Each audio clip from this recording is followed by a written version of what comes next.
వేతనాలు పెంచాలని డిమాండ్ చేస్తూ Andhra Pradesh municipal engineering workers union పిలుపు మేరకు రాజమహేంద్రవరం నగరపాలక సంస్థ అవుట్సోర్సింగ్ కార్మికులు శనివారం నుంచి నిరవధిక సమ్మెకు దిగారు. నిన్న కార్మికులు నగరపాలక సంస్థ ఎస్ఈ, రాజమహేంద్రవరం శాసనసభ్యులు ఆదిరెడ్డి శ్రీనివాస్, జిల్లా జాయింట్ కలెక్టర్ ఎస్ చినరాముళ్లకు సమ్మె నోటీసును అందజేశారు. కార్మికులకు ప్రస్తుతం 13,000 రూపాయల వేతనం చెల్లిస్తున్నారని, పెరిగిన ధరల నేపథ్యంలో వేతనాలు సరిపోవడం లేదని కార్మికులు ఆవేదన వ్యక్తం చేశారు. నైపుణ్యం ఉన్న కార్మికులకు 29,200, ఇతర కార్మికులకు 24,500 వేతనం చెల్లించాలని వారు డిమాండ్ చేస్తున్నారు. కార్మికుల సమ్మె వల్ల నగరపాలక సంస్థ పరిధిలోని మంచినీటి సరఫరా, వీధి దీపాల నిర్వహణపై ప్రభావం పడే అవకాశాలు కనిపిస్తున్నాయి.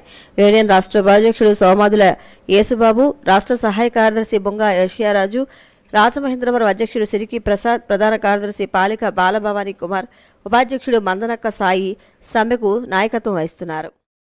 భారత్ పాక్ మధ్య కాల్పుల విరమణ ఒప్పందం కుదిరిన వేళ పాకిస్తాన్ విదేశాంగ మంత్రి ఐషాక్ దార్ సంచలన వ్యాఖ్యలు చేశారు. భారత్ పాకిస్తాన్ల మధ్య జరిగిన కాల్పుల విరమణ ఒప్పందం ఈ నెల 18వ తేదీ వరకు మాత్రమే వర్తిస్తుందని చెప్పారు.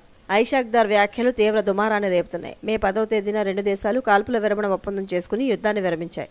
మే 14వ తేదీన 2 దేశాలకు చెందిన డీజీఎంఓలు కాల్పుల విరమణ గురించి చర్చించుకున్నారు. కాల్పుల విరమణకు కట్టుబడి ఉన్నట్లు ఇరు దేశాలు ప్రకటించాయి. అయితే ఐషాక్ దార్ పాకిస్తాన్ పార్లమెంట్లో మాట్లాడుతూ 2 దేశాల మధ్య కాల్పుల విరమణ ఒప్పందం మే 18 వరకు మాత్రమే వర్తిస్తుంది. అదే రోజు 2 దేశాల మధ్య మరోసారి చర్చలు జరుగుతాయి అని అన్నారు. కొద్ది రోజుల క్రితం ఐషాక్ దార్ అంతర్జాతీయ మీడియా సిఎన్ఎన్తో మాట్లాడుతూ సింధు జలాల వివాదాన్ని పరిష్కరించుకుంటే అది కాల్పుల విరమణ ఒప్పందాన్ని ప్రభావితం చేస్తుందని, ఒక రకంగా అది యుద్ధానికి కాలుదువ్వటమే అవుతుంది అని చెప్పడం గమనార్హం. ఈ నెల 18వ తేదీన గగనతలంలోకి ప్రయోగించనున్న పిఎస్ఎల్వి C-61 నమూనా రాకెట్కు ఇస్రో చైర్మన్ నారాయణన్ తిరుమల శ్రీవారి సన్నిధిలో ప్రత్యేక పూజలు జరిపించారు. ప్రయోగం విజయవంతం కావాలని ప్రార్థించారు. ఈ రోజు వీఐపీ ప్రారంభ విరామ దర్శన సమయంలో నారాయణన్ స్వామివారి సేవలో పాల్గొన్నారు. అనంతరం రంగనాయకుల మండపంలో పండితులు ఆశీర్వచనం చేసి స్వామివారి తీర్థప్రసాదాన్ని అందజేశారు. మన దేశం ప్రయోగిస్తున్న 101 రాకెట్ పిఎస్ఎల్వి C-61 అని ఇస్రో చైర్మన్ తెలిపారు. 2027 గోదావరి పుష్కరాలను దృష్టిలో ఉంచుకుని రాజమహేంద్రవరం నగర పరిధిలోని 24 రోడ్లను విస్తరించనున్నట్లు కమిషనర్ కేతన్ గార్గ్ వెల్లడించారు. మొదటి దశలో భాగంగా ఇప్పటికే east railway station road, Morampudi road, Korakonda road, Gudivari వీధి, గాదాలమ్మ టెంపుల్ రోడ్ విస్తరణ పనులను చేపట్టినట్టు వెల్లడించారు. దాదాపు 50% పైగా పనులు పూర్తి కాగా ఈ 5 రహదారులకు సంబంధించి టీడీఆర్ బాండ్ల జారీ ప్రక్రియను త్వరలో పూర్తి చేస్తామన్నారు. రెండవ దశలో మరో 10 రహదారులను అభివృద్ధి పరిచేందుకు నిర్ణయించినట్లు కమిషనర్ తెలిపారు. కొత్త మాస్టర్ ప్లాన్ ప్రకారం కోట్లింగాల ghat road, Jenda Panja road, Katheru road, stadium road, old bypass road, Sethampeta road, timber yard main road, Mulagoyyi junction, Undavallivari వీధి, శేషయ్యమెట్ట జంక్షన్ రోడ్ను విస్తరించడం జరుగుతుందన్నారు. రోడ్ల విస్తరణ కోసం నగరపాలక సంస్థ పట్టణ ప్రణాళిక విభాగం ఆధ్వర్యంలో 15 టీంలను ఏర్పాటు చేసినట్లు కేతన్ గారు తెలిపారు. ఎంతో మంది బాటసారులకు, పేదలకు, వృద్ధులకు రోజువారీ పనిచేసుకునే వారి ఆకలి తీర్చే అన్నా క్యాంటీన్ను రాజానగరం నియోజకవర్గంలో ఏర్పాటు చేయడానికి కార్యాచరణ రూపొందించాలని రాజానగరం ఎమ్మెల్యే బత్తుల బలరామకృష్ణ అధికారులను ఆదేశించారు. పలు అభివృద్ధి కార్యక్రమాల కార్యాచరణ గురించి రాజానగరం నియోజకవర్గం శాసనసభ్యులు బత్తుల బలరామకృష్ణ రాజమండ్రి కార్యాలయంలోని తన కార్యాలయంలో Rajanagaram MPDO Jhansi, Korukonda MPDO Ashok Kumar, Panchayati Raj DE దుర్గాప్రసాద్లతో సమీక్ష సమావేశం నిర్వహించారు. నియోజకవర్గంలో రోడ్లు నిర్మాణంపై గురించి చర్చించారు. నియోజకవర్గాల్లో చాలా గ్రామాల్లో శ్మశాన వాటికలు లేక, దహనకాండ సమయంలో సరైన సదుపాయాలు లేక ప్రజలు ఇబ్బందులు పడుతున్నారని, వీటిపై త్వరితగతిన చేపట్టవలసిన పనుల గురించి చర్చించారు. నగరంలో ప్లాస్టిక్ నిషేధాన్ని కఠినంగా అమలు పరుస్తున్నట్లు కమిషనర్ కేతన్ గారు తెలిపారు. ఇందుకోసం 5 ఎన్ఫోర్స్మెంట్ బృందాలను ఏర్పాటు చేసినట్టు వెల్లడించారు. మానవాళికి ప్రమాదకరంగా మారిన ప్లాస్టిక్ నిషేధానికి ప్రత్యామ్నాయ ఏర్పాట్లు చేస్తున్నామని, అలాగే ప్రజలకు అవగాహన కార్యక్రమాలు నిర్వహిస్తూ వారి నుంచి అభిప్రాయాలు సేకరిస్తున్నట్లు తెలిపారు. నగర పర్యావరణ పరిరక్షణలో ప్రతి ఒక్కరూ భాగస్వాములు కావాలని ఈ సందర్భంగా పిలుపునిచ్చారు.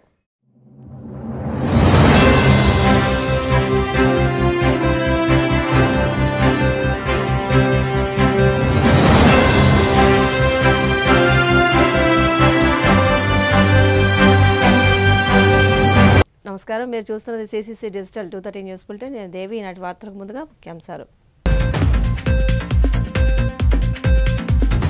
విశాఖ కోడేరులో ఇండస్ట్రియల్ పార్కుకు శంకుస్థాపన చేసిన డిప్యూటీ స్పీకర్, జిల్లా collector, APIIC chairman. Budameru safety wall నిర్మాణ పనులను పరిశీలించిన మంత్రి నిమ్మల. జూన్ 10 నాటికి నిర్మాణం పూర్తయ్యేలా యుద్ధ ప్రాతిపదికన పనులు సాగుతున్నాయని వెల్లడి. మహానాడు నిర్వహణే ప్రధాన అజెండాగా టీడీపీ పొలిట్ బ్యూరో సమావేశం. ప్రభుత్వ పరంగా సంక్షేమ పథకాల అమలుపై కీలక నిర్ణయాలు. ప్రతి విద్యార్థి క్రమశిక్షణతో విద్యను అభ్యసించి ఉన్నత శిఖరాలను అధిరోహించాలి. ప్రభుత్వ పాఠశాలల విద్యార్థులకు ప్రతిభా పురస్కారాలు అందించిన పీఏసీ చైర్మన్ అంజిబాబు. పశ్చిమ గోదావరి జిల్లా పాలకోడేరు మండలం విస్సాకోడేరు గ్రామంలో ఇండస్ట్రియల్ పార్కుకు శంకుస్థాపన కార్యక్రమంలో డిప్యూటీ స్పీకర్ కనుమూరి రఘురామకృష్ణరాజు, జిల్లా కలెక్టర్ చదలవాడ నాగరాణి, రాష్ట్ర ఏపీ ఐఐసీ చైర్మన్ మంత్రి రామరాజు పాల్గొన్నారు. పశ్చిమ గోదావరి జిల్లా పాలకోడేరు మండలం విస్సాకోడేరు గ్రామంలో ఇండస్ట్రియల్ పార్కుకు శంకుస్థాపన కార్యక్రమంలో డిప్యూటీ స్పీకర్ కనుమూరి రఘురామకృష్ణరాజు, జిల్లా కలెక్టర్ చదలవాడ నాగరాణి, రాష్ట్ర ఏపీఐఐసీ చైర్మన్ మంత్రి రామరాజు పాల్గొన్నారు. ఏపీఐఐసీ నిధుల ద్వారా 9 ఎకరాల్లో 9.5 కోట్ల నిధులతో 4 నెలల్లో ఇండస్ట్రియల్ పార్కును ఏర్పాటు చేయాలని ఏపీఐఐసీ లక్ష్యంగా పనిచేస్తోందన్నారు. రఘురామకృష్ణరాజు మాట్లాడుతూ ఇండస్ట్రియల్ పార్క్ ద్వారా ఎంతో మంది కార్మికులకు ఉపాధి లభిస్తుందన్నారు. నిర్మించబోయే ఇండస్ట్రియల్ పార్కుకు ప్రధానంగా రోడ్డు మార్గాన్ని త్వరగా నిర్మించి మౌలిక వసతులను కల్పించాలని సూచించారు.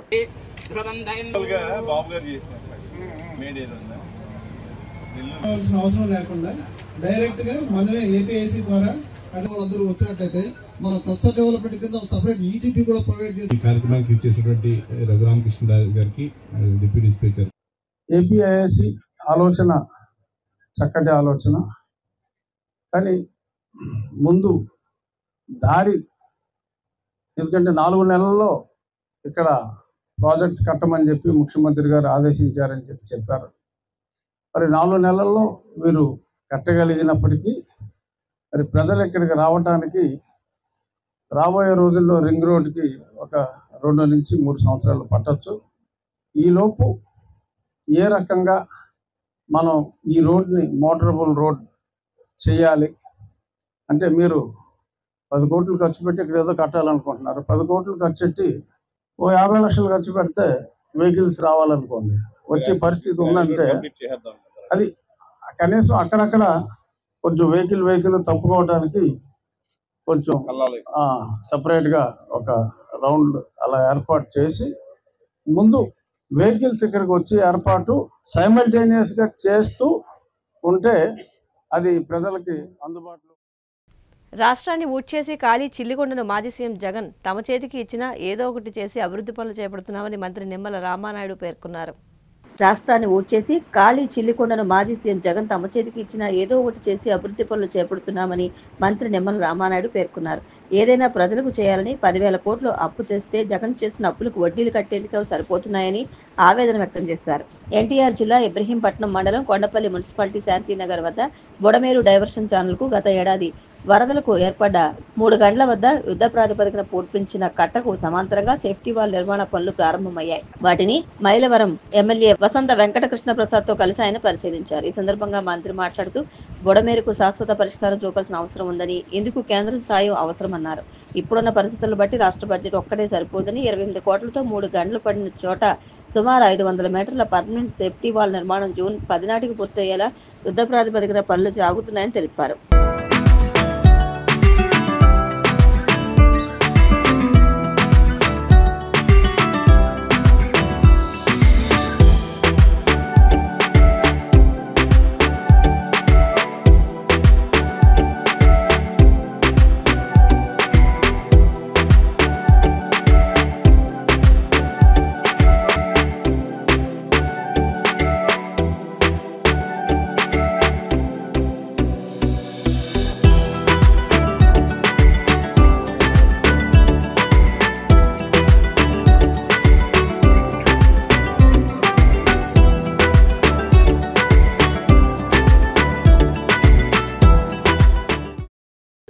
దుఃఖదాయినిగా ఉన్నటువంటి బుడమేరు వర్షాకాలంలో పడినటువంటి 3 గంటలు ఏదైతే విజయవాడను ముంచెత్తినటువంటి పరిస్థితిని దృష్టిలో పెట్టుకుని ఆ రోజు యుద్ధ ప్రాతిపదికన ఈ యొక్క బుడమేరు 3 గంటలను కూడా ఆ రోజు పూర్తి చేసిన విషయం మీ అందరికీ తెలుసు.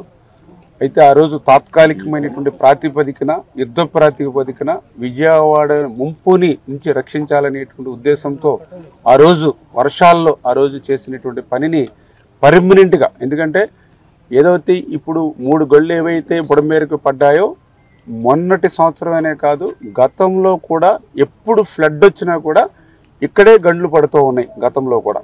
ఎందుకంటే ఏదైతే ఈ గండ్లు పడినటువంటి బుడమేరుకి ఆపోజిట్లో పులివాగుకి సంబంధించినటువంటి వాగునీరు కూడా డైరెక్ట్గా ఈ యొక్క రైట్ బండ్ని ఢీ కొట్టడం వల్ల ఇక్కడ ఎక్కువగా గండ్లు పడుతూ ఉన్నాయి. దాన్ని దృష్టిలో పెట్టుకుని ఏదైతే 3 గండ్లకి సంబంధించి 500 మీటర్లు పర్మనెంట్ గా ఒక సీసీ వాల్ నిర్మాణం చేయాలని చెప్పేసి 28 కోట్ల రూపాయలతోటి ఆ వర్క్స్ ని మరి టెండర్స్ పిలిచి ఆ పనులను కూడా మొన్ననే మరి యుద్ధ ప్రాతిపదికన ప్రారంభించమని డీవాటరింగ్ అది జరుగుతూ ఉన్నాయి. ఖచ్చితంగా ఇప్పుడు అధికారులకు అదేవిధంగా ఏజెన్సీలకు కూడా చాలా క్లియర్ గా చెప్పడం జరిగింది. రేపు జూన్ మరి 10వ తారీఖు కల్లా మినిమం సేఫ్టీ లైన్ కైనా సరే మీరు ఈ వాల్ని తీసుకుని రావాలి. ఎందుకంటే మాన్సూన్స్ కూడా ఎర్లీగా వస్తాయని చెప్తూ ఉన్నాడు. అంచేత దానికి అనుగుణంగా ఇప్పుడు ఒక యూనిట్ మాత్రమే పనిచేస్తుంది. ఒక యూనిట్ కాదు, మీరు 3 యూనిట్లు పెట్టుకోండి, 3 షిఫ్ట్లు పెట్టుకోండి. ఖచ్చితంగా రేపు జూన్ 10వ తారీఖు కల్లా ఒక 3 మీటర్స్ వాల్ సేఫ్టీ లైన్లోకి ఖచ్చితంగా తీసుకురావాలని చెప్పేసి ఏజెన్సీకి అధికారులకు కూడా తగినటువంటి ఆదేశాలు ఇవ్వడం జరిగిందని చెప్పి తెలియజేసుకుంటూ ఈ పనుల్ని మన ఎమ్మెల్యే వసంత కృష్ణ ప్రసాద్ గారు అదేవిధంగా ఇక్కడ ఉన్నటువంటి నాయకులు అధికారులతో కూడా సమన్వయం చేసుకుని ఈ వర్క్స్ను కూడా మరి స్పీడప్ చేస్తామని చెప్పి తెలియజేసుకుంటూ అదేవిధంగా ఇంకా బుడమేరికి శాశ్వత ప్రాతిపదికను కూడా మరి వరద ముంపు నుంచి మరి విజయవాడను రక్షించవలసిన అవసరం ఉంది. దానిలో భాగంగానే మరి వెలగలేరు రెగ్యులేటర్ దగ్గర నుంచి ఓల్డ్ ఛానల్ ఏదైతే ఉందో ఎనికేపాడు యూటీ వరకు ఆ ఓల్డ్ ఛానల్ కూడా డెవలప్ చేయడానికి అదేవిధంగా ఎలగలేరు రెగ్యులేటర్ నుంచి ఓల్డ్ ఛానల్కి సమాంతరంగా పాత కాలువ అది డెవలప్ చేసి తద్వారా ఒక 20,000-25,000 క్యూసెక్కుల నీరు ఆ యొక్క ఎనికేపాడు యూటీ నుంచి కొల్లేరుకి తీసుకెళ్లేటువంటి విధంగా కూడా ఒక ప్రతిపాదనను ఆ ల్యాండ్ ఎక్విజిషన్ అన్ని కూడా చేయడం జరుగుతుంది. అదేవిధంగా ఏదైతే బుడమేరు ఈ డైవర్షన్ ఛానల్ ఏదైతే ఉందో ఇది కూడా 37,500 తీసుకెళ్లేటువంటి విధానంలో బ్యాలెన్స్ వర్క్లు ఏవైతే ఉన్నాయో వాటిని కూడా మరి ఎస్టిమేషన్ చేసుకుని ఇవన్నీ కూడా మరి తయారు చేసుకునేటువంటి డిపిఆర్ని అంతా కూడా ముఖ్యమంత్రి గారి దృష్టిలోని వారం రోజుల్లోనే పెట్టి రాష్ట్ర ఆర్థిక పరిస్థితి దృష్ట్యా ఎందుకంటే దగ్గర ఒక 6,000 నుంచి 8,000 కోట్ల రూపాయల వరకు ఈ వర్క్స్ అన్నిటికీ అయ్యేటువంటి పరిస్థితి ఉంది. కాబట్టి ఇది కేంద్ర ప్రభుత్వం సహకారంతో డిజాస్టర్ మేనేజ్మెంట్ నుంచి మరి ఈ పనులు చేపట్టాలనే ఉద్దేశంతో ఈ యొక్క డిపిఆర్ని కూడా పూర్తి స్థాయిలో ఒక 4 రోజుల్లోనే తయారు చేసి ముఖ్యమంత్రి గారి దృష్టికి కూడా తీసుకెళ్లి కేంద్రం సాయంతో ఈ పనులు పూర్తి చేయడానికి పనిచేస్తామని చెప్పి మంగళగిరిలోని టీడీపీ కేంద్ర కార్యాలయం ఎన్టీఆర్ భవన్లో చంద్రబాబు అధ్యక్షతన టీడీపీ పొలిట్ బ్యూరో సమావేశం ముగిసిన అనంతరం పొలిట్ బ్యూరో కీలక నిర్ణయాలను మంత్రి అచ్చెన్నాయుడు మీడియాకు వివరించారు. మంగళగిరిలోని టీడీపీ కేంద్ర కార్యాలయం ఎన్టీఆర్ భవన్లో చంద్రబాబు అధ్యక్షతన టీడీపీ పొలిట్ బ్యూరో సమావేశం ముగిసిన అనంతరం పొలిట్ బ్యూరో కీలక నిర్ణయాలను మంత్రి అచ్చెన్నాయుడు మీడియాకు వివరించారు. ప్రతి నెలా సంక్షేమం అందేలా ఏడాది క్యాలెండర్ రూపకల్పనకు పొలిట్ బ్యూరో నిర్ణయం తీసుకుందని తెలిపారు. ఉగ్రదాడులు అమరులైన వారికి సంఘీభావంగా ఈ నెల 16, 17, 18 తేదీల్లో స్థిరంగా ర్యాలీలు నిర్వహించాలని పొలిట్ బ్యూరో నిర్ణయించిందని తెలిపారు. దీపం పథకం కింద లబ్ధిదారుల ఖాతాల్లో సిలిండర్ బుకింగ్ కంటే ముందే సొమ్ము చెల్లించాలని నిర్ణయం తీసుకున్నారు. ఏడాదిలో ఒక నెలలో 3 సిలిండర్ల నగదును ఒకేసారి చెల్లించాలని నిర్ణయం తీసుకున్నారు. లబ్ధిదారులు సిలిండర్ ఎప్పుడు బుక్ చేసుకున్నా, సిలిండర్ తీసుకున్నా తీసుకోకపోయినా 3 సిలిండర్ల నగదు ఒకేసారి వారి ఖాతాల్లో వేయాలని నిర్ణయించారు. ప్రతి నెల సంక్షేమం అందేలా ఏడాదికి సరిపడా సంక్షేమ క్యాలెండర్ విడుదల చేయాలని నిర్ణయించారు. తల్లికి వందనం, అన్నదాత సుఖీబాబా పథకాలు జూన్ 12ను ప్రారంభించాలని నిర్ణయం తీసుకున్నారు. తెలియజేస్తున్నాం. ఇందులో మొదటి 2 రోజులు నాయకుల్ని ఏ స్థాయి నాయకులు అంటే మండల స్థాయి నాయకుల వరకు కూడా అలాగే యూనిట్ క్లస్టర్ వరకు కూడా మనం పిలవడం జరుగుతుంది. స్టేట్ బాడీ మెంబర్స్ కావచ్చు, పోలిట్ బ్యూరో మెంబర్స్ కావచ్చు, జిల్లా body members, state body members అందరినీ కలుపుకొని సుమారు 23,000 మందికి మొదటి 2 రోజులు మేము ఆహ్వానిస్తున్నాం. 3వ రోజుకి వచ్చేసరికి గ్రామ స్థాయి అధ్యక్షుల వరకు, గ్రామ కమిటీ వరకు కూడా పిలవడం జరుగుతుందని చెప్పేసి ఈ సందర్భంగా తెలియజేస్తున్నాం. అంటే సుమారు 50,000 మందికి ఆ రోజు మీటింగ్ కి ఆహ్వానం పంపడం జరుగుతుందని చెప్పి తెలియజేస్తున్నాం. ఇది కాకుండా ఆ చుట్టుపక్కల ఉన్నటువంటి నియోజకవర్గాల్లో ఈ కుటుంబ సాధికార సారథులు అని చెప్పేసి మేము ఒక కమిటీని వేసుకుంటున్నాం. వాళ్ళందరికీ కూడా ఆహ్వానం పంపడం జరుగుతుందని చెప్పేసి ఈ సందర్భంగా తెలియజేస్తూ ఈ ఏడాది మరి పార్టీ ఆవిర్భవించిన దగ్గర నుంచి కూడా కడపలో మరి ఇంతవరకు మేము చేయలేదు. 2024 ఎలక్షన్ లో కడప జిల్లా వారు బాగా ఆదరించినటువంటి సందర్భం. పార్టీ ఆవిర్భవించినప్పుడు వారు ఆదరించారు, మళ్ళీ ఇప్పుడు ఆదరించారు. కనుక అందరూ కూడా కడపలో ఘనంగా చేయాలి. అంటే కొంతమంది అక్కడ అకామిడేషన్ లేదు ఎలాగా అని చెప్పేసి కొంత డౌట్లు ఎక్స్ప్రెస్ చేసేటప్పటికి కూడా అక్కడే చేయాలని చెప్పేసి నిర్ణయం తీసుకున్నామని చెప్పేసి తెలియజేస్తున్నాం. ఈలోగా కూడా మేము ప్రతి నియోజకవర్గంలో క్యాడర్ ను పిలిపించి ట్రైనింగ్ కూడా ఇవ్వడం జరుగుతుందని చెప్పేసి తెలియజేస్తున్నాం. ఆపరేషన్ సింధూర్ రూపకల్పన చేసి సమర్థవంతంగా ఉగ్రవాదుల దాడుల్ని, పాక్ సైనిక చర్యలను తిప్పికొట్టి ప్రజల నమ్మకాన్ని, దేశం యొక్క ప్రతిష్టను పెంచి పాకిస్తాన్ ను ఒంటరిపాటు చేసినటువంటి భారత ప్రధాని శ్రీ నరేంద్ర మోడీ గారికి, త్రివిధ దళాల్ని వారి అధిపతుల్ని ఆపరేషన్ సింధూర్లో పాల్గొన్నటువంటి ప్రతి ఒక్క సైనికుడికి అభినందిస్తూ పాలిట్ బ్యూరో తీర్మానం చేసిందని చెప్పి సందర్భంగా తెలియజేస్తున్నాను. ఏదైతే ఉగ్రవాదులు దాడి చేసి 27 మందిని పొట్టన పెట్టుకున్నారో ఈరోజు కేంద్ర ప్రభుత్వం కూడా ఒక కార్యక్రమాన్ని రూపకల్పన చేసింది, తిరంగ సభలు జరపాలని. అందులో భాగంగా Telugu Desam party, Janasena party, BJP party 16, 17, 18 3 రోజుల్లో ప్రతి నియోజకవర్గంలో తిరంగా ర్యాలీలు జరిపి సభలు జరపాలని చెప్పి నిర్ణయం చేశామని చెప్పి మీ అందరికీ తెలియజేస్తున్నాను. ఈ రోజు రాష్ట్రంలో చాలా సమస్యలున్నాయి, చాలా ఇబ్బందులున్నాయి, ఆర్థికంగా చాలా కష్టాలున్నాయి. ఈ 11 మాసాల్లో ఎన్ని ఇబ్బందులున్నా కష్టాలున్నా అభివృద్ధిని, సంక్షేమాన్ని సమాంతరంగా ముందుకు తీసుకెళ్తూ ఎన్నికల్లో ఇచ్చినటువంటి హామీలు, మేనిఫెస్టోలో ఇచ్చినటువంటి హామీలు గాని, సూపర్ 6 కింద ఇచ్చినటువంటి హామీలు గాని ఒక్కొక్కటి నెరవేరుస్తూ ముందుకెళ్తున్నాం. ఇప్పటికే పింఛన్ కార్యక్రమం 3,000 నుంచి 4,000 చేశాం. వికలాంగుల పింఛన్ 6,000, 10,000, 15,000 రూపాయలు చేశాం. జూన్ 12వ తారీఖున గత ప్రభుత్వంలో ఎవరైతే భర్తలు చనిపోయి విడోస్ గా ఉన్నటువంటి భార్యలకి పింఛన్లు ఇవ్వకుండా ఆప్ చేశారు, అవన్నీ 1,00,000 చిల్లరున్నాయి. ఇవన్నీ రేపు పార్టీ అధికారంలోకి వచ్చినటువంటి సందర్భంలో జూన్ 12వ తారీఖున కొత్తగా 1,00,000 పైబడి విడో పెన్షన్లు కూడా ఇవ్వాలని చెప్పి నిర్ణయం చేశాం. గ్యాస్ సిలిండర్లు 3 ఇస్తున్నాం. దీనివల్ల చాలా వరకు చర్చించి మనం గ్యాస్ సిలిండర్ తీసుకున్న తర్వాత లబ్ధిదారుల అకౌంట్ లో డబ్బులు వేయడం వల్ల సాటిస్ఫాక్షన్ రావడం లేదని దానికి స్వస్తి పలికి 3 గ్యాస్ సిలిండర్లకి ముందే లబ్ధిదారుడి అకౌంట్ లో మేము డబ్బులు వేసేస్తాం. ఆయనే డైరెక్ట్ గా కొనుక్కోవచ్చు, కొనుక్కోకపోవచ్చు, లేకపోతే డబ్బులు తీసుకునే అవకాశం ఉంటుంది. ఇది ఒక మంచి నిర్ణయం ముఖ్యమంత్రి గారు ఈరోజు పాలిట్ బ్యూరోలో నిర్ణయం తీసుకొని జనసేన, బీజేపీతో మాట్లాడి ప్రభుత్వంలో ఈ ఆదేశాలు ఇవ్వడానికి నిర్ణయం చేశాం అని చెప్పి సందర్భంగా తెలియజేస్తున్నాను. మొన్ననే మత్స్యకారులకి 258 కోట్లు వేట నిషేధ సమయానికి భృతి కూడా ఇచ్చాం. రేపు జూన్ 12 పాఠశాలలు తెరిసేలోగా తల్లికి వందనం కింద పిల్లల తల్లిదండ్రుల అకౌంట్లలో డబ్బులేయాలని ఈరోజు పాలిట్ బ్యూరో నిర్ణయం చేశాం. కేంద్ర ప్రభుత్వం రేపెప్పుడు అన్నదాత సుఖీభవ కింద ఫస్ట్ ఇన్స్టాల్మెంట్ వేస్తారు, అదే రోజు మనం ఫస్ట్ ఇన్స్టాల్మెంట్ జోడించి రైతులకు ఇవ్వాలని చెప్పి నిర్ణయం చేశాం.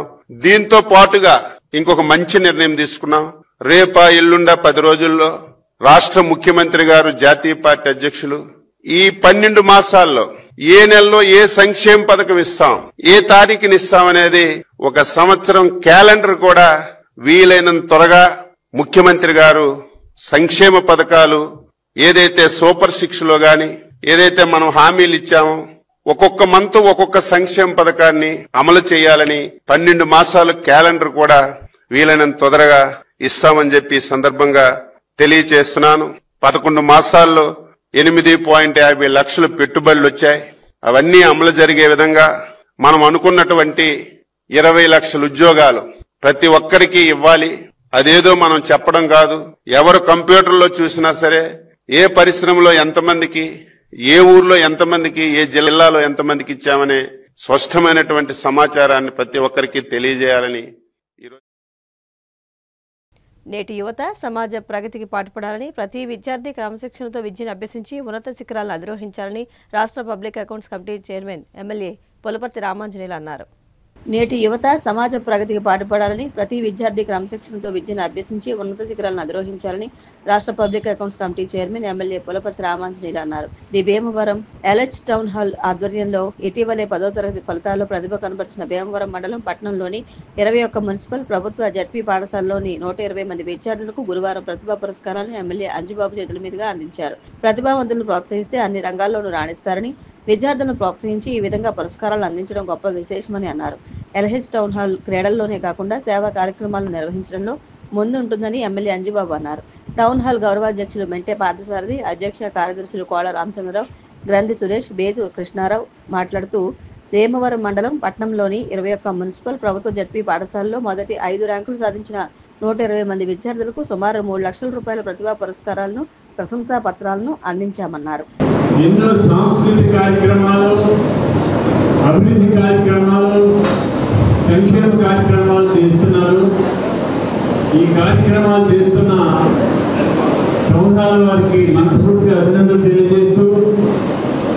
హాల్ ప్రెసిడెంట్ అబ్బుల్ గారికి, గౌరవ అధ్యక్షుడు శాంత్ గారికి, రాయల్ గారికి, గన్నమంతులు శ్రీని గారికి, చంద్రశేఖర్ గారికి, బండి రమేష్ గారికి, ప్రొఫెసర్ రాకెట్ గారికి, టౌన్ హాల్ సభ్యులకు, ఇక్కడికి వచ్చిన విద్యార్థులకు, వారి తల్లిదండ్రులకు అందరికీ పేరు నమస్కారం.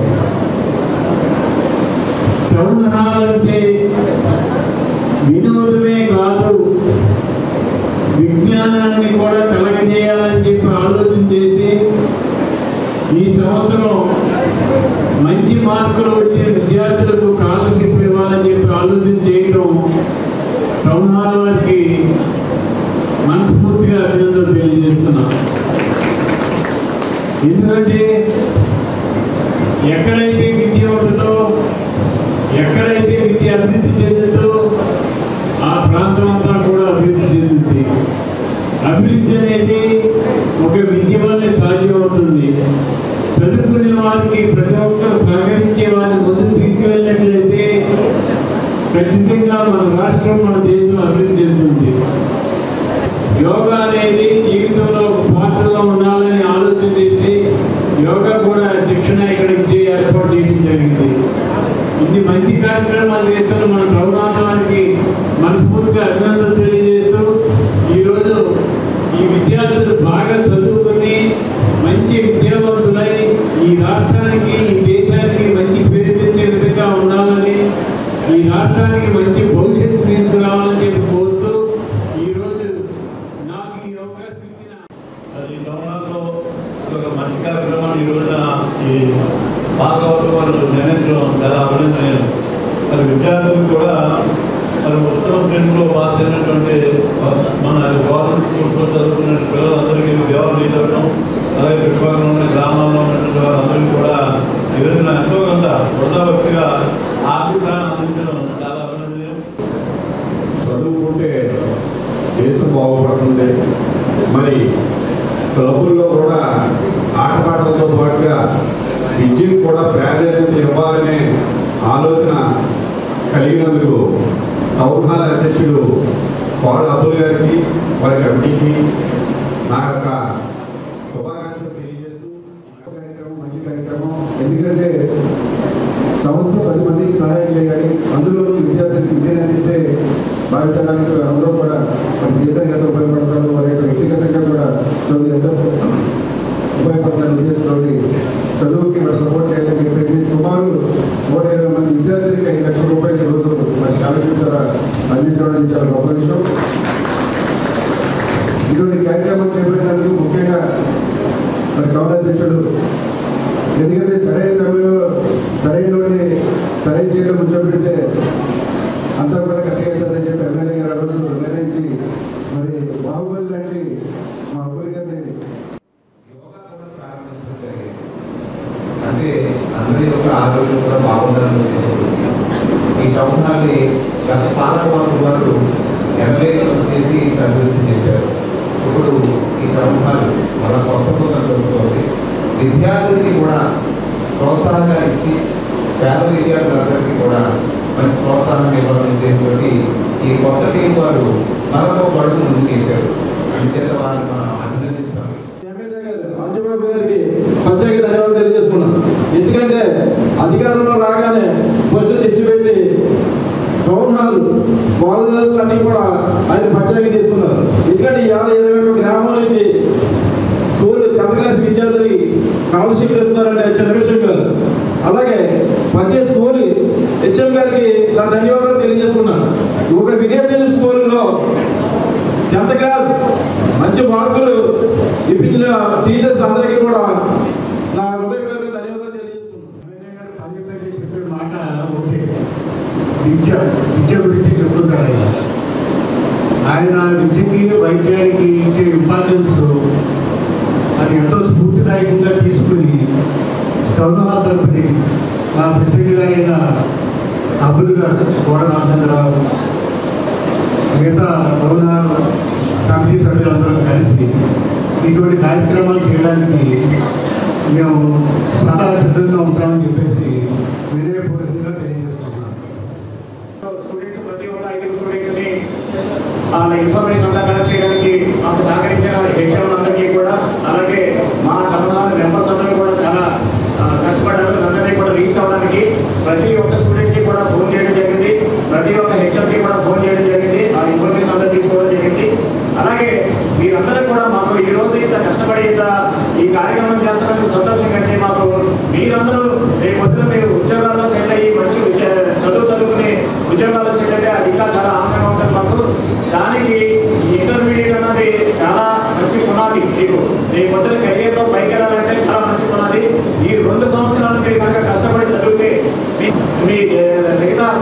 చాలా బాగుంటుంది. ఈ 2 సంవత్సరాలు కనుక మీరు ఆటలాడితే మీ జీవితం అంతా కిందకి వెళ్ళిపోతుంది.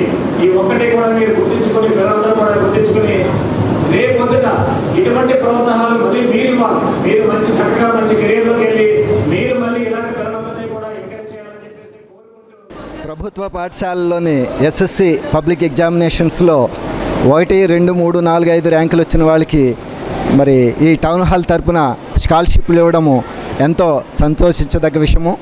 మరి ఈ సందర్భంగా ఈ కార్యక్రమానికి ఇచ్చేసినటువంటి మన గౌరవ ఎమ్మెల్యే వారికి, మిగిలిన పెద్దలందరికీ కూడా నమస్కారాలు తెలియజేస్తున్నాము.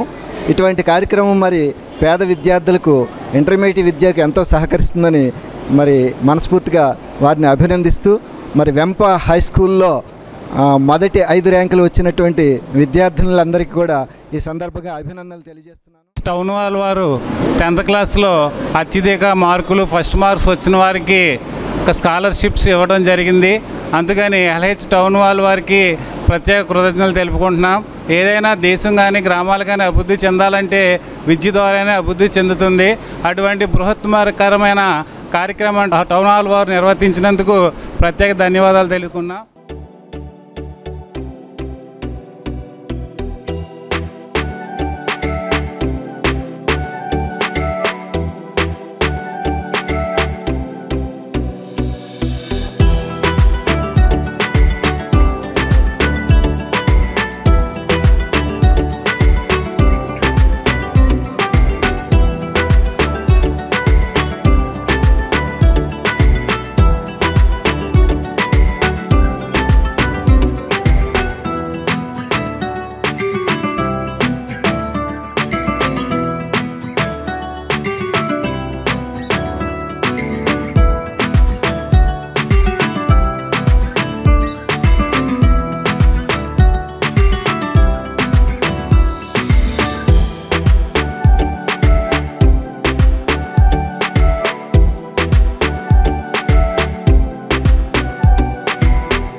పశ్చిమ గోదావరి జిల్లా నరసాపురం మండలం రుస్తుంబాద పంచాయతీ డ్రైన్పై ఆక్రమణలు తొలగించి డ్రైన్లో మట్టి పూడిక పనులు చేపట్టాలంటూ 3 గ్రామాల రైతులు ధర్నాకు దిగారు. పశ్చిమ గోదావరి జిల్లా నరసాపురం మండలం రుస్తుంబాద పంచాయతీ డ్రైన్పై ఆక్రమణలు తొలగించి డ్రైన్లో మట్టి పూడిక పనులు చేపట్టాలంటూ 3 గ్రామాల రైతులు ధర్నాకు దిగారు. గ్రామం నుంచి నరసాపురం సబ్ కలెక్టర్ కార్యాలయం వరకు ప్రదర్శనగా వెళ్లి ఏఓకు వినతి పత్రం అందజేశారు. డ్రైన్ సుమారు 3 కిలోమీటర్ల మేర ఆక్రమణలు గురైందని, వాటిని వెంటనే తొలగించి డ్రైన్ పూడిక పనులు చేపట్టాలని ఆర్డీఓకు విన్నవించారు. ఆక్రమణదారులకు పట్టాలిచ్చిన ఆ స్థలాల్లో ఇల్లు కట్టుకోకుండా డ్రైన్కు ఇరువైపులా నివాసాలు ఏర్పాటు చేసుకున్నారని ఆర్డీఓకు ఫిర్యాదు చేశారు. వీటిని తొలగించి తవ్వకం పనులు చేపట్టకపోవడం వల్ల కొద్దిపాటి వర్షానికి పంట చేలు మునిగిపోతున్నాయని వాపోయారు.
ప్రభుత్వానికి అలాగే నాయకులకు కూడా నమస్కారాలండి.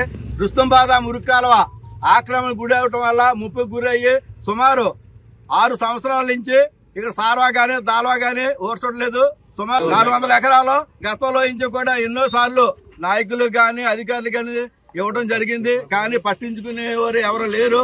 ఇప్పుడైనా కూటమి ప్రభుత్వం వచ్చింది, మాకు న్యాయం జరుగుతుందని ఎంతో ఆశతోటి ఎదురు చూస్తున్నాం రైతులందరూ కూడానే. మరి వెంటనే ఈ యొక్క ఆక్రమణను తొలగించి మురికాలో పూర్తి స్థాయిలో తవ్వించి ఇక్కడ 400 ఎకరాల రైతుల్ని కూడా ఆదుకోవాల్సిందిగా కోరుతున్నాం. సుమారు 6 సంవత్సరాల నుంచి ఈ యొక్క రైతులంతా కూడా సార్వధాల ఓడ్చుకుండగా ఈ ముంపుకు గురవటం వల్ల చాలా ఇబ్బందులు పడుతున్నారు ఉండి మరి అందరూ కూడా కూటమి ప్రభుత్వం అలాగే అధికారులు అలాగే నాయకులు కూడా ఆక్రమణ తొలగించి పూర్తి స్థాయిలో ఈ మురికాలు తవ్వాలని కోరుకుంటున్నాం. కూటమి ప్రభుత్వం బీజేపీ, తెలుగుదేశం, జనసేన పార్టీ వారికి వినిపించేది ఏంటంటే 400 ఎకరాల్లో రైతులు 6 సంవత్సరాల నుంచి ఏకతాటిగా సార్వాదాలో ఊడ్చి పెట్టుబడి కూడా రాని పరిస్థితిలో ఉన్నారు. దీన్ని గవర్నమెంట్ ఆదుకుని వెంటనే తవ్వించి మన థామస్ బ్రిడ్జి కానించి అటు మగ వరకు మురికాలు తవ్వించిన వెంటనే వాళ్ళంతా తొలగించారు. ఇళ్ల స్థలాల అర్హుల నిబంధనలు సడలించాలని సిపిఎం పశ్చిమ గోదావరి జిల్లా కమిటీ రాష్ట్ర ప్రభుత్వాన్ని కోరింది. ఈ మేరకు సిపిఎం జిల్లా కార్యదర్శి జేఎన్వి గోపాలన్ మాట్లాడారు. ఇళ్ల స్థలాల అర్హుల నిబంధనలు సడలించాలని సిపిఎం పశ్చిమ గోదావరి జిల్లా కమిటీ రాష్ట్ర ప్రభుత్వాన్ని కోరింది. ఈ మేరకు సిపిఎం జిల్లా కార్యదర్శి జేఎన్వి గోపాలన్ మాట్లాడుతూ అందరికీ ఇళ్లు పథకంలో భాగంగా ప్రభుత్వం మార్గదర్శకాలు విడుదల చేసిందని తెలిపారు. మెరక భూమి 5 ఎకరాలు, మాగాణి 2.5 ఎకరాల లోపు ఉన్న వారందరినీ అర్హులుగా గుర్తిస్తామని చెప్పారని దీనిని ఆహ్వానిస్తున్నామన్నారు. తండ్రికి 2, 3 కొడుకులు ఉండి తండ్రికి 2 లేదా 3 సెంట్లు ఇంటి స్థలం ఉంటే ఒక కొడుకుని అనర్హునిగా ప్రకటించడం సరైంది కాదన్నారు. తండ్రి తదనంతరం ఆస్తిలో అతనికి వారసులందరూ హక్కుదారులు అవుతున్నందున కుటుంబాల్లో ఘర్షణలు ఏర్పడడం ఈ నిబంధనల వల్ల అన్యాయం జరుగుతుందన్నారు. అలాగే ప్రతి లబ్ధిదారునికి గ్రామాల్లో 3 సెంట్లు, పట్టణాల్లో 2 సెంట్లు ఇస్తారని చెబుతున్నందున గత ప్రభుత్వంలో అర్హులుగా గుర్తించి ఇళ్ల స్థలాలు కేటాయించిన కాలనీలు ఇంకా నిర్మాణం ప్రారంభించిన వారికి ప్రస్తుత ప్రభుత్వ హామీ ప్రకారం స్థలాలు ఇవ్వాలని జేఎన్వి గోపాలన్ కోరారు. వారసత్వ హక్కు అంచేత ఇందులో కూడా నాకు వాటా ఉందని చెప్పేసి 2 కొడుకులు కూడా ఘర్షణ పడడం, దాని మీద కోర్టుల వరకు కూడా వెళ్ళటం, ఇటువంటి సమస్యలు ఎదురవుతూ ఉన్నాయి. ఇవాళ ప్రభుత్వం చెప్తుందండి, ఒక వ్యక్తికి కానీ అయితే ఒక మహిళ అయినా పురుషుడైనా వాళ్ళ పుట్టిన సంతానానికి అందరికీ కూడా అందరూ వారసులుగా చెప్తా ఉన్నారు. అందరుగా వారసులుగా చెప్తున్నప్పుడు 2 సెంట్లు 3 సెంట్లు కేవలం ఇంటి స్థలం ఉంటే వారి కుమారులకు ఇచ్చేటప్పుడు దాన్ని మినహాయించడం అన్నది సరైనది కాదు.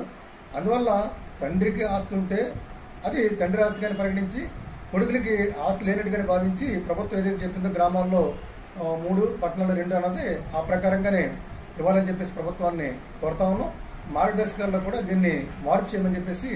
రెండోది, గత ప్రభుత్వం ఇళ్ల స్థలాలకి లబ్ధిదారుల్ని ఎంపిక చేసింది. కొంతమందికి ఇళ్ల స్థలాలు ఇచ్చారు, కొంతమంది నిర్మాణాలు ప్రారంభించారు. కానీ ఎక్కడైతే కాలనీలు ఏర్పడి ఇంతవరకు నిర్మాణాలు ప్రారంభించిన చోట వారందరికీ కూడా అటువంటి అర్హులందరికీ కూడా వారికి 3 సెంట్ల కింద, పట్టణాల్లో 2 సెంట్ల కింద మార్పు చేసి వారికి స్థలాలు ఇవ్వాలి.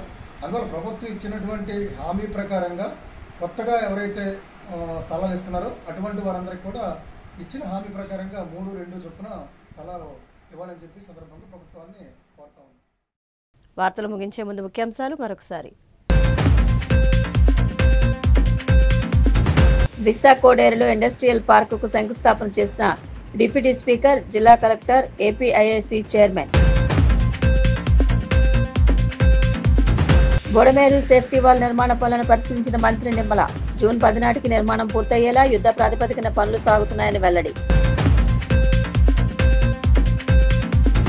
మహానాడు నిర్వహణే ప్రధాన ఎజెండాగా టీడీపీ పొలిట్ బ్యూరో సమావేశం. ప్రభుత్వ పరంగా సంక్షేమ పథకాల అమలుపై కీలక నిర్ణయాలు.